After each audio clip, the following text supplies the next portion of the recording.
भारत में राजा विक्रम का शासन था। वे न्यायप्रिय माने जाते थे और उनके दरबार में विद्वानों का सम्मान होता था। उन्हीं में पंडित ज्ञानेंद्र प्रमुख थे, जिनकी बुद्धिमानी की सभी सराहना करते थे। राजा को केवल एक बात परेशान करती थी। पंडित का बेटा अभय मूर्ख लगता था।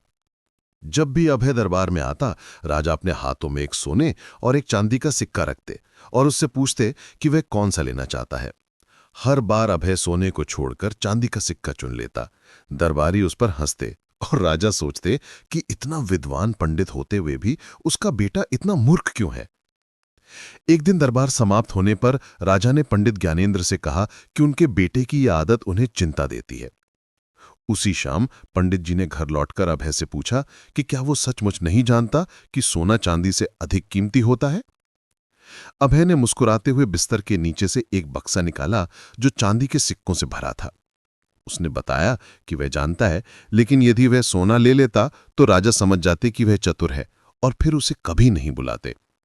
उसने समझाया कि बार बार चांदी चुनने से सभी उसे भोला मानते हैं और हर बार नया सिक्का मिलता है। इसी तरह उसने ढेर सारे सिक्के जमा कर लिए। अगले दिन पंडित जी ने यह बात राजा को बताई।